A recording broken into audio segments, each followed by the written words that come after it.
Le Barça éliminé par l'Inter, demi-finale retour dans un scénario légendaire, l'un des meilleurs matchs de Ligue des Champions que j'ai regardé de ma vie. Bonjour à tous, j'espère que vous allez bien. Moi, je pète la forme. Avant de commencer cette vidéo, le petit pouce bleu et les commentaires, je vous remercie, merci à vous. Je vous remercie 2 fois, même 3 fois, un grand merci.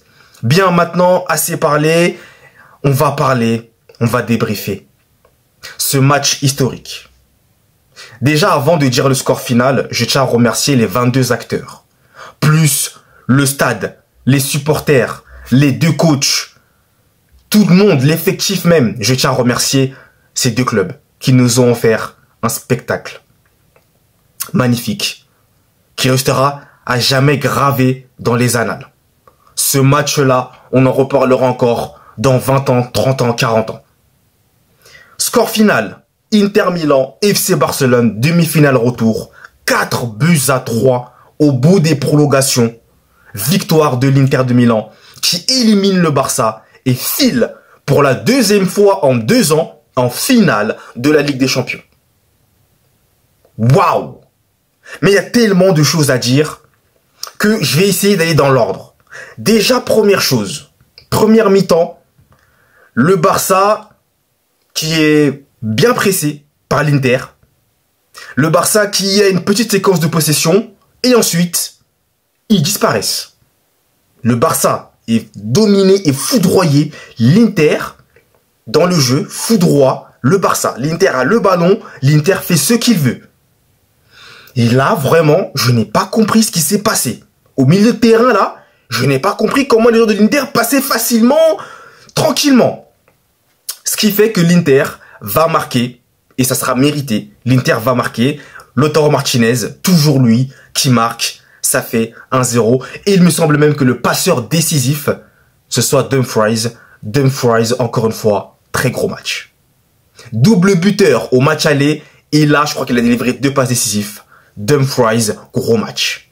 Lautaro Martinez qui marque, ça fait 1-0 pour l'Inter.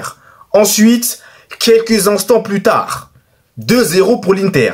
Penalty en faveur de l'Inter sur une très grosse faute. Je ne dirais pas une très grosse faute, mais une faute de Cubarsí. Cubarsí qui prend le pied avant de prendre le ballon de Lautaro Martinez. Lautaro qui est très intelligent, qui met son corps en opposition, son pied en opposition même. Et Cubarsí qui tombe dans le panneau. L'arbitre va regarder à la VAR et le penalty est sifflé. Ça fait 2-0, le penalty est amplement mérité en faveur de l'Inter de Milan. C'est qui Mkhitaryan ou Çalhanoğlu? Je crois que c'est Çalhanoğlu, je crois, je sais plus. Mais en tout cas, ça fait 2-0 pour l'Inter. Et à ce moment-là, 2-0 pour l'Inter de Milan. Vous savez ce que je me dis?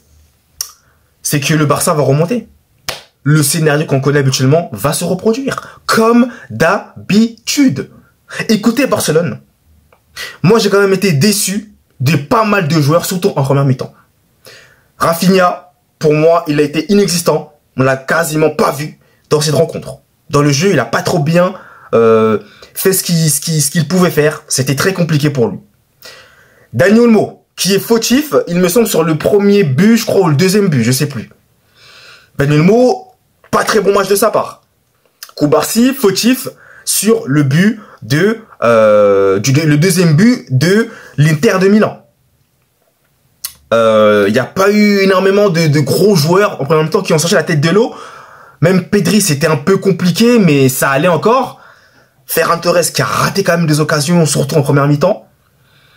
Et les seuls joueurs pour moi qui ont été excellents, Lamine Yamal. Lamine Yamal, je suis désolé, mais on ne peut pas lui en vouloir. Il a tout donné dans ce match. Lamine Yamal, moi je tiens quand même à l'applaudir. Parce que, à son âge, 17 ans, il a encore une fois été monstrueux. Il a tout donné. Surtout en 2e mi-temps et même en prolongation. Il s'est mouillé. Il s'est mouillé et ça, on ne peut pas le nier et ne pas le dire. Inigo Martinez aussi, j'ai beaucoup aimé son match, moi personnellement. J'ai aimé également. Mais malheureusement, voilà. Donc, 2e mi-temps. Le scénario se répète. Le Barça égalise. Le Barça va marquer très rapidement. Déjà grâce à Gérard Martin, passe décisif en faveur de Eric Garcia. qui marque. Et quelques instants plus tard, coup franc. Je crois ouais, non, même pas. Je crois centre de Gérard Martin. Et Dani Olmo, qui n'était pas bon en première mi-temps, qui égalise. Ça fait 2 partout. Et à ce moment-là, la deuxième mi-temps du FC Barcelone, ils ont tué l'Inter. Pardonnez-moi le mot, désolé YouTube, j'espère qu'ils vont pas censurer la vidéo. Ils ont asphyxié, ils ont éteint l'Inter de Milan qui n'existait plus dans le match. Le Barça a fait une deuxième mi-temps de très haut niveau. Dans la possession, le collectif, défensivement, l'Inter n'arrivait plus à rien faire du tout. Le Barça a fait une deuxième mi-temps resplendissante, énormissime. Et ils vont être récompensés par un but dans les dernières minutes inscrit par Rafinha, qui porte le score à 3-2. Donc, moi, pour ma part, j'avais pronostiqué une victoire du Barça 3-2. On y était. 3-2. Le Barça, pour moi, tient sa qualification. L'Inter, pour moi, ne reviendra pas. Et le Barça a même l'occasion de mettre le 4e par l'intermédiaire de Lamine Yamal. Malheureusement, il met poteau. Et là, je me dis que le Barça, quand même, a manqué les occasions pour tuer le match. Donc, on va quand même revenir en 2 petits mots sur les pénaltys qui n'ont pas été sifflés pour le Barça. Parce que pour moi, déjà, Lamine Yamal, Bastoni, tacle parfait, pas de faute sur Lamine Yamal. Et la main, je crois qu'il y avait une main de l'Inter, mais pour moi, il n'y a pas main. Parce que je crois que ça rebondit d'abord sur le genou, ensuite ça va sur la main. Donc pour moi, il n'y a pas de main. Et côté Barcelone, bah oui, il y a penalty pour Lautaro. Qu'on soit clair là-dessus, hein, de manière objective. Hein, qu'on soit clair, il y a penalty tous les jours sur Lautaro, de Cubarsí. Donc, pour revenir à cela, 3-2 pour le Barça. Là, je me dis, le match est plié, c'est fini. Temps additionnel, le Barça, voilà, va contenir ce score-là. Et là, il y a les changements qui arrivent.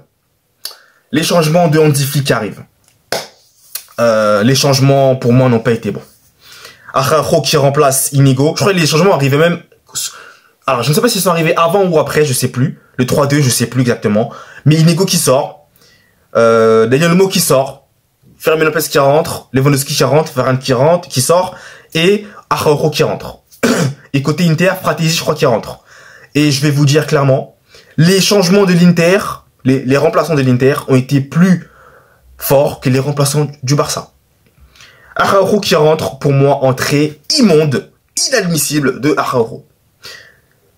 Ensuite, en toute fin de match, dans le temps additionnel, malheureusement, Gérard Martin, eh bien, se fait, je dirais, pas avoir, mais Dumfries prend le dessus sur lui. Dumfries qui arrive, centre de Dumfries. Et là, il y a un défenseur, je crois, de l'Inter qui est au premier poteau, qui prend de court Araujo. 3 partout. Dinguerie au Giuseppe Meazza, l'Inter qui recolle à 3 partout. On va en prolongation, et en prolongation, l'Inter va s'imposer. Fratesi qui marque le but de la victoire. Et sur ce but-là, Marcus Thuram a été encore une fois précieux. Marcus Thuram a été précieux. C'est lui qui est à l'initiative du 3e but. Et Fratesi qui vient d'entrer. Fratesi, petit filet, 4-3. Et à ce moment-là, je me dis, le match n'est pas fini. Le Barça va revenir encore. Le Barça va revenir, mais là, il y a la fatigue. La fatigue se ressent, la fatigue est là. Et malheureusement, le Barça, malgré tous les efforts, ne reviendra pas dans ce match. C'est cruel pour le Barça. Le football est cruel. Mais c'est la Ligue des Champions. C'est une demi-finale. Et les détails encore une fois. Les détails malheureusement ont compté. Et franchement, bravo à l'Inter. Bravo à Inzaghi. Bravo à ce public, ces supporters. Le 12e homme, Giuseppe Meazza. Bravo à l'Inter pour cet exploit de sortir la meilleure équipe du monde. Il faut le faire. Il y a eu 2 remontadas. Ils étaient menés 3-2. La force mentale pour revenir et remarquer et repasser devant. Bravo. Et le Barça, ce n'est que partie remise. Le Barça a fait un gros match, surtout en deuxième mi-temps. Première mi-temps, pour moi, raté, mais deuxième mi-temps, exceptionnel. Le Barça n'aura pas à rougir de cette défaite, mais malheureusement, la route s'arrête là pour le Barça. Mais pour moi, ils vont revenir plus fort. Donc, dites-moi dans les commentaires ce que vous pensez de ce match. Mais pour moi, c'est l'un des meilleurs matchs de l'histoire. Allez, peace!